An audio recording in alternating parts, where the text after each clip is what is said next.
discuss about the author's background, Dr. Merlinda Bubis. So, Dr. Merlinda Bubis is a prominent Filipino-Australian writer, performer, and scholar known for her contributions to literatures and academia. Her ability to write in multiple languages reflects her multicultural background and enhances her story. She also has literary contributions. Dr. Bobis has an extensive portfolio that includes 4 novels, six poetry, six poetry books, and 2 collections of short stories. Her works often delve into complex themes such as migration, identity, and cultural intersections. She also has written a monograph of lectures on creative research, showcasing her academic powers and commitment to the craft of writing. Her dramatic works have been performed internationally, indicating her recognition and influence in the global literary scene. And also, she has contributed to various anthologies, journals, and magazines, further establishing her as versatile and prolific writer. Dr. Bobis' academic qualifications are: Dr. Bobis holds a Bachelor of Arts, graduated as summa cum laude from Aquinas University of Legazpi, demonstrating her academic excellence from an early stage. She also earned a Master of Arts in Literature from the University of Santo Tomas, Manila, which reflects her deep understanding of literary studies. He also earned Doctorate of Creative Arts from the University of Wollongong, allowed her to explore creative writing in depth, contributing to her expertise in the field. Dr. Bobis' works often explore significant social issues including gender dynamics, environmental concerns, migration experiences, and the complexities of memories and language. Her focus on ethics and care as well as decoloniality reflects her engagement with contemporary global challenges.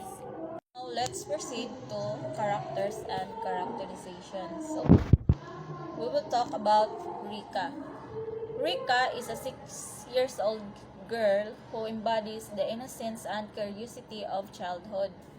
Living in the Philippines, she faces the emotional challenges of having her mother work abroad. Her character is marked by imagination and sensitivity, but she also endured with feelings and loneliness and confusion due to her mother's absence. Next is Rika's mother.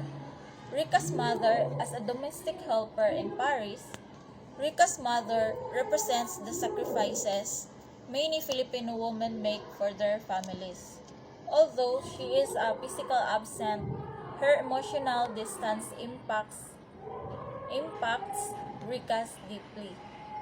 This character illustrates the struggle of overseas workers who provide for their families while being separated from them.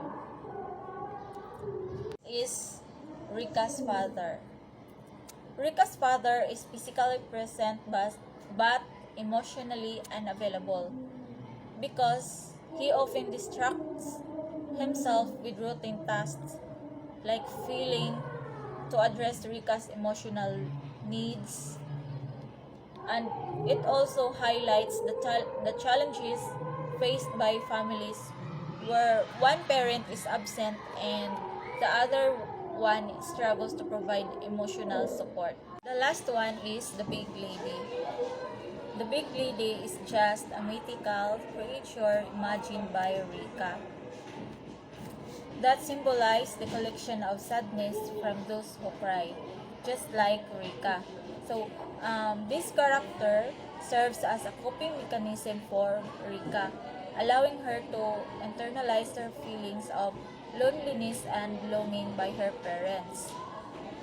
So, Bigly Day represents the resilience of children who create imaginative solutions to deal with their emotional pain. Next is we will talk about the settings of the story, which is in the Philippines and Paris, France.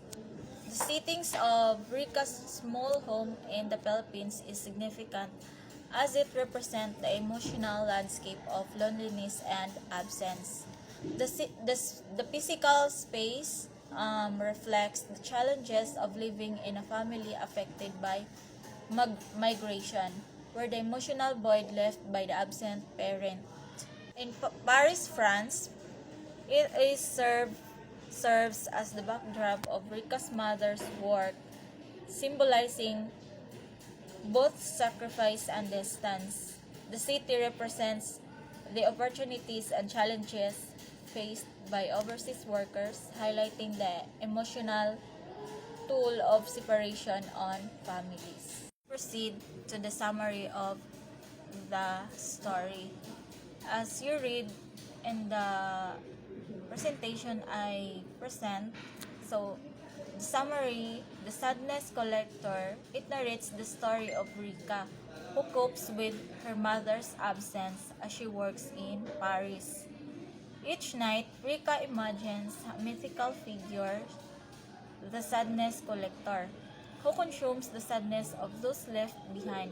This imaginative figure helps Rika process her feelings of loneliness and longing for her mother's love. Next is the point of view. So, the story is told from a third person limited perspective because it allows readers to access the thoughts and feelings of Rika while maintaining a narrative distance from other characters.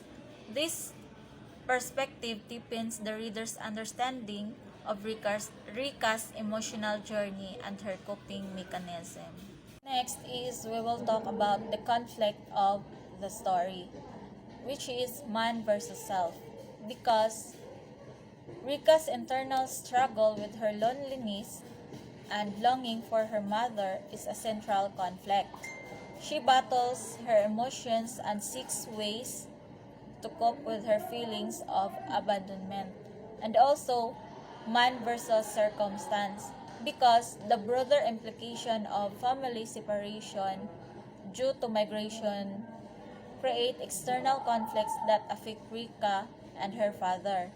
So the story explores how circumstances beyond their control impact their emotional well-being. Now let's proceed to the last part, which is the theme of the story. So the theme of the story addresses the emotional consequences of migration on families, particularly the vulnerability of children left behind. It also emphasizes the importance of innocence and imagination as vital coping mechanism for children facing emotional challenges just like Rika. So theme of loneliness, emotional hunger, sacrifices, and the distance in parental relationships are intricately woven throughout the story. That's all. Thank you.